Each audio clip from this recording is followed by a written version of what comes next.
All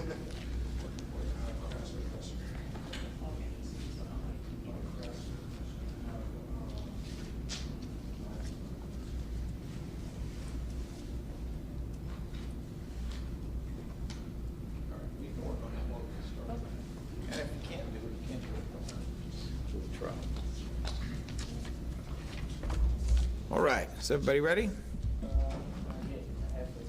Yes, sir.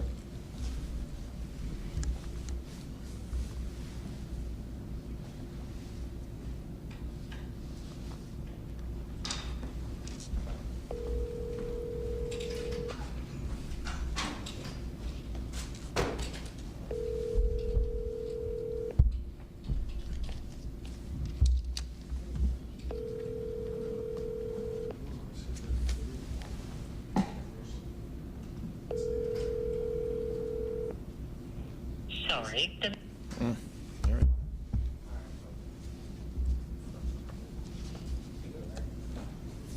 You ready? Okay. Good to go?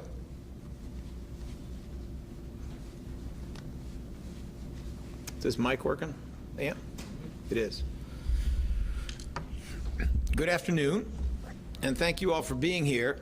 This is a press availability at the DA's office in light of the successful verdict in the prosecution of a terrorist.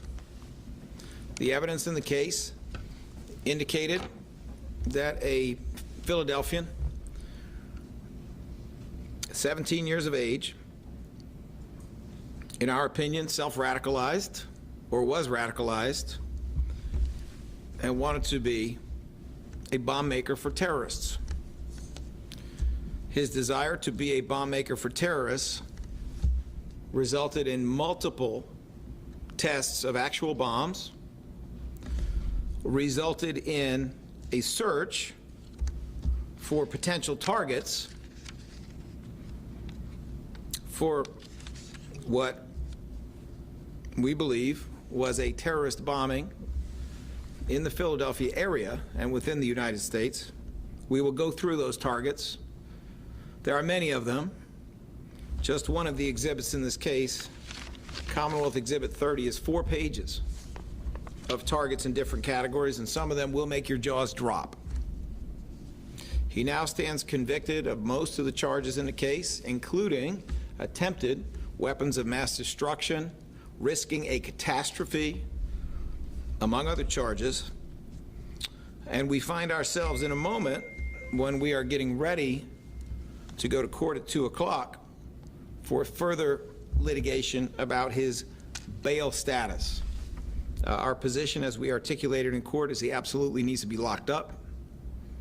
The court indicated, and this is Judge Hangley, indicated she may take a different position, and therefore there will be a discussion at 2 o'clock in our courtroom to determine whether or not we need to appeal this decision, whether or not she will stand by that decision. I won't comment in great detail on that because that is pending, but I think it's very important that we hear from First Assistant Bob Listenby, who, along with our Chief of Juvenile, Chris Angelo, personally prosecuted this case from the first time we were contacted by the FBI through the end of this jury trial, every step of the way. I think it's important you hear from him, and then he will have to go to court to address this issue of whether or not the defendant will be on house arrest out in the community, or the defendant will be where he has been until now on $5 million bail,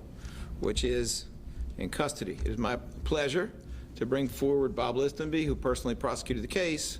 As many of you know, he was also Barack Obama's Chief of Juvenile Justice in his second term, and his entire career has mostly been dedicated to criminal justice for juveniles, including this incredibly important and unusual matter. Mr. Listenby.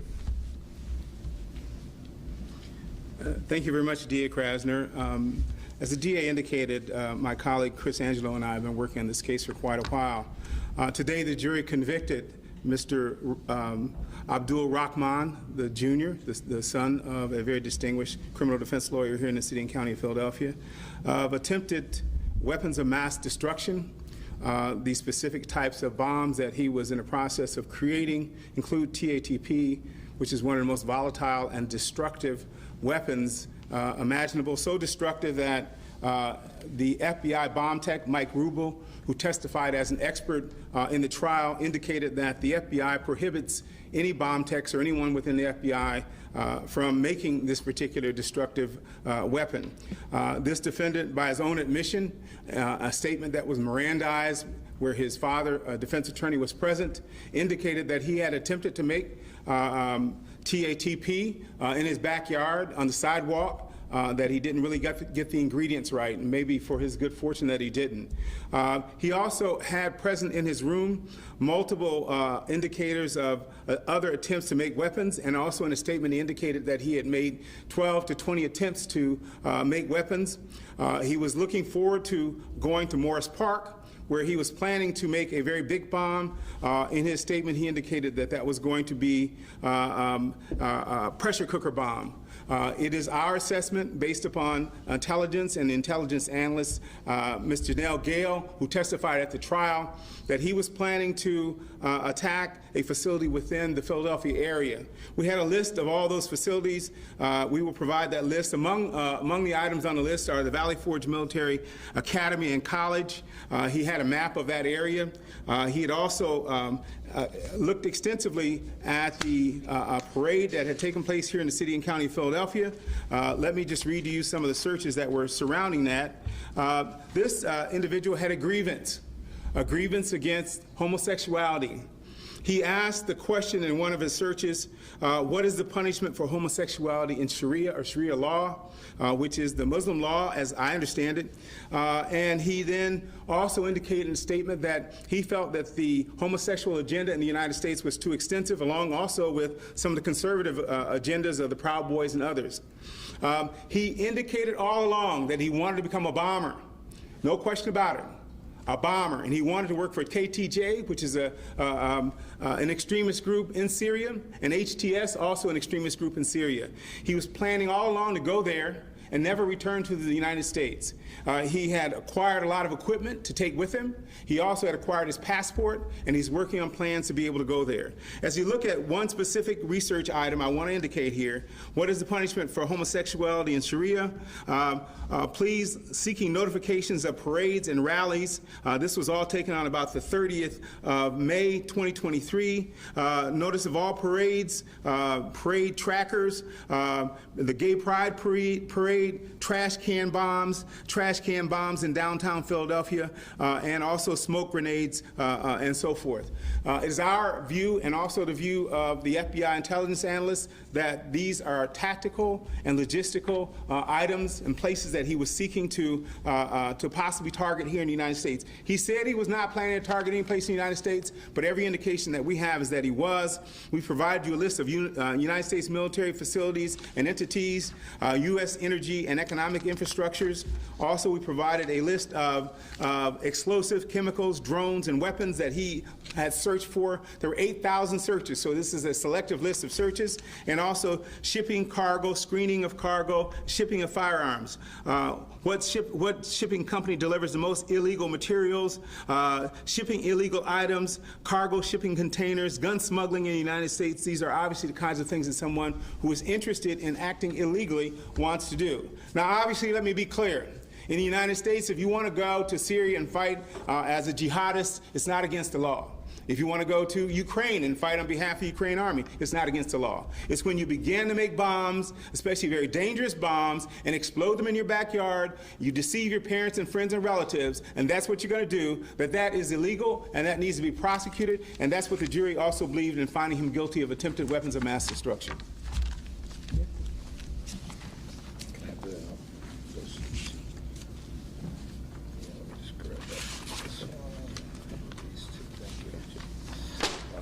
Sorry, Bob. Mr. Listenby, I know you got to go, so keep up the good fight. But I would like to offer a little bit more commentary here, consistent with the reality that litigation is not over in this case.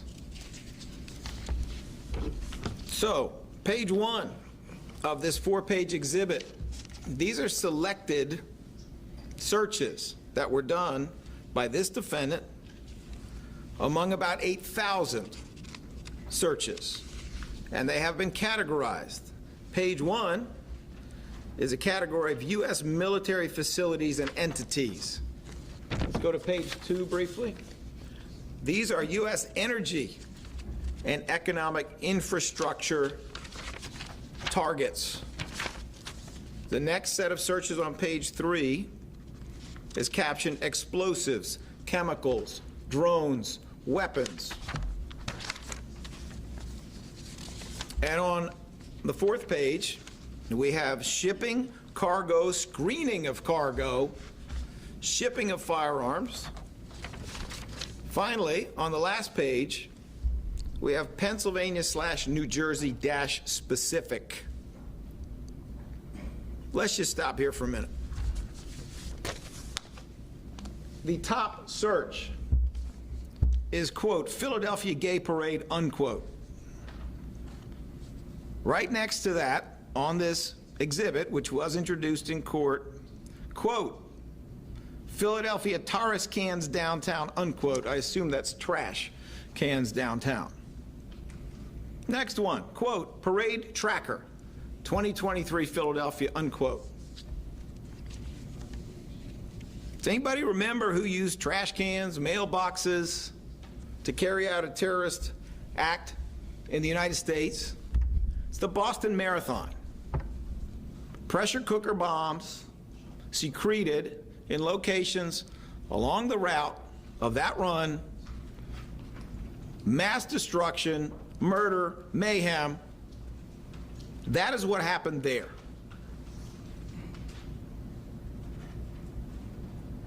After searching, what is Sharia law about LGBTQ people, we are now researching what is obviously targets, including gay pride, in the city of Philadelphia. It is wonderful news that the FBI became aware of this defendant. It is wonderful news that he was stopped in his continuous process of testing explosives, bigger and bigger explosives. That is wonderful news, because Philadelphia could have been New Orleans. Philadelphia could have been Boston. And frankly, our concern about the custodial status of this young man who has been in custody now on $5 million bail and is now convicted, our concern is that Philadelphia does not become New Orleans and that it does not become Boston during the Boston Marathon. I do not say this lightly. You need a little more?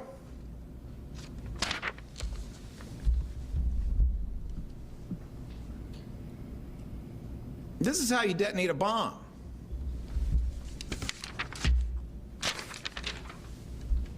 This is how you design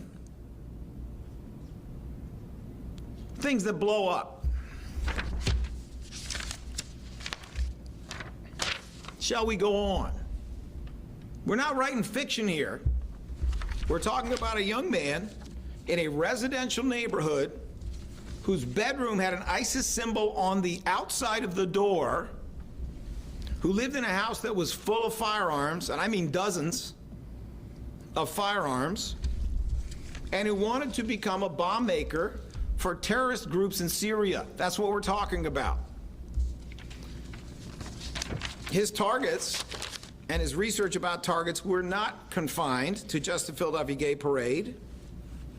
How about some of these? Let's go back to the U.S. military facilities and entities on the first page of Exhibit C30, which was introduced into evidence.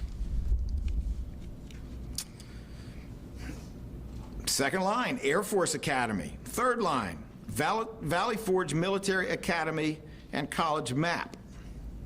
How about Army West Point map? National Guard deployment. Military airfield, the Pentagon, which was, of course, one of the targets of al-Qaeda in 9/11. I could go on. Army-Navy game parade, Army-Navy game down at the bottom. Or we could look at page 2, U.S. energy and economic infrastructure.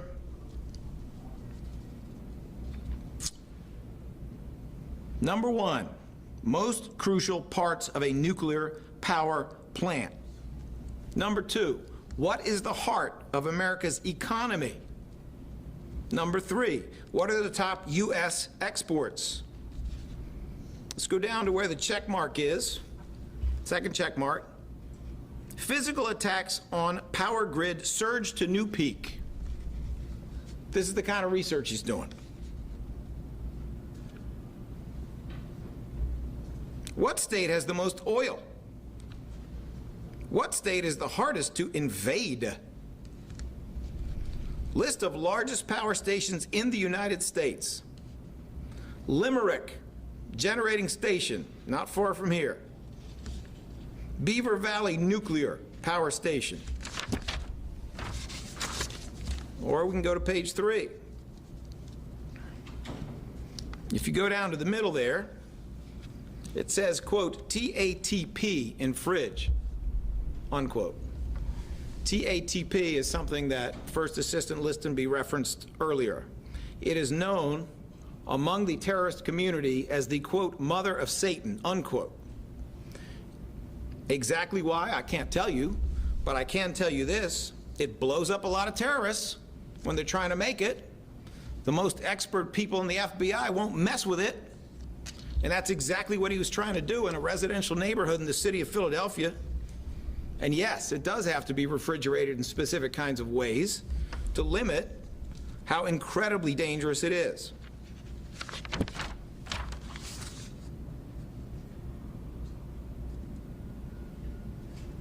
Oh, I don't know, as long as we're at it. Let's flip the page. We are now actually on page, it should be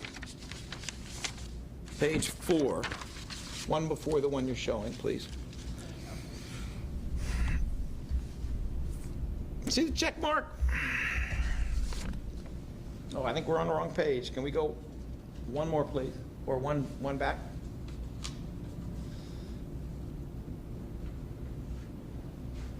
No, I'm sorry. One more toward the end, yeah. Wait a minute. Hold on one second, please. I'm trying to get in here.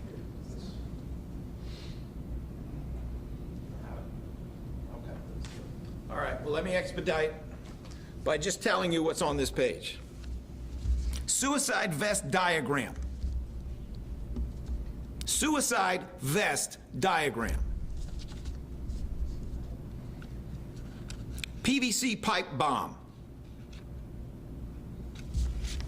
Black powder explosion. How to buy a gun without background check. Illegal arms shipping, dark web. TATP formula. How to store TATP. Car key igniters. Fertilizer. Now, why would he be looking up fertilizer? Anybody remember Oklahoma City? McVeigh? Blowing up all those people in a daycare?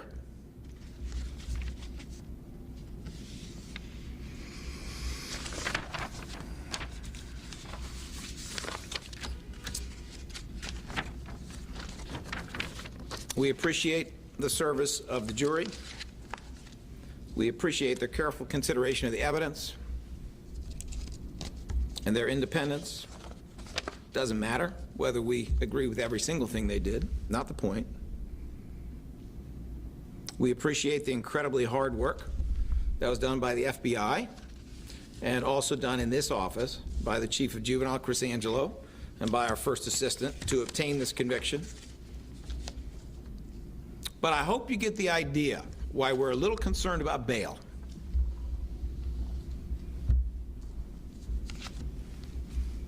It is 1:59 p.m. At 2 o'clock p.m. at the Criminal Justice Center, Mr. Listenby, who was here, Chris Angelo, will be involved in a hearing with the trial judge, the Honorable Michelle Hangley, in which we will be further explaining why we think it is appropriate for there to be a stay in granting house arrest to this defendant so that we can appeal a change in custody that would put him out in the community. This is a case in which we offered 10 to 20 years in jail. That's what we offered. I made that decision, and I made that decision because this scares the hell out of me.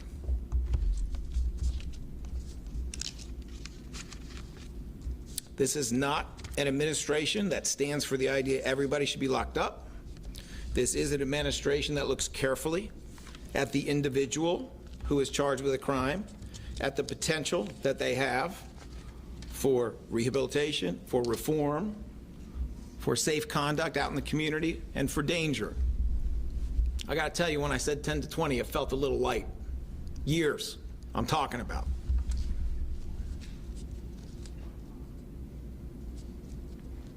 We are, unfortunately, up against sentencing guidelines that make no sense. None that, for the most part, call for a period of months for what is, in my opinion, a sweeping threat to the safety of Philadelphians, Americans, and frankly, other portions of Pennsylvania.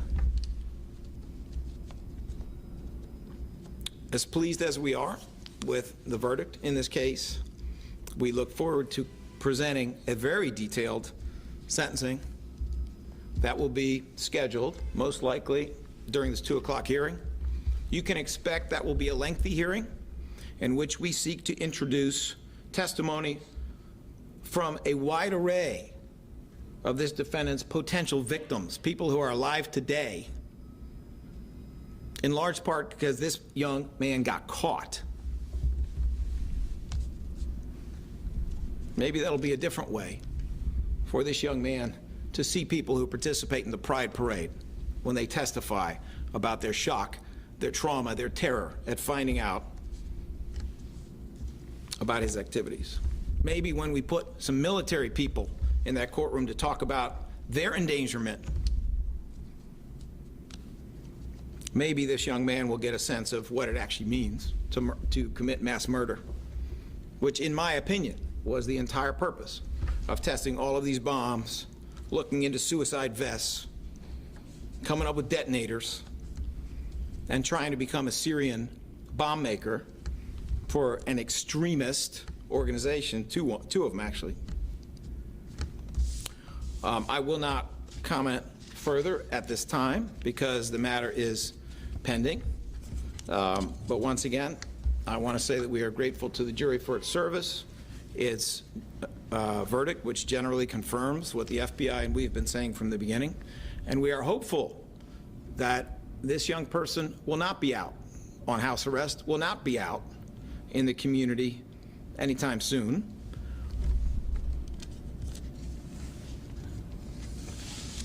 However, if the court determines that the court is going to do that, we will be happy to appeal.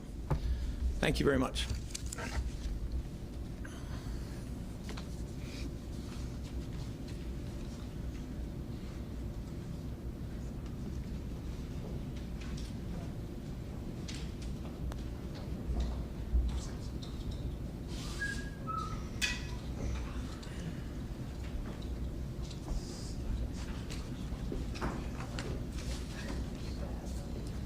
Do you guys need the other pages? I think I'm all right. You're good. Okay.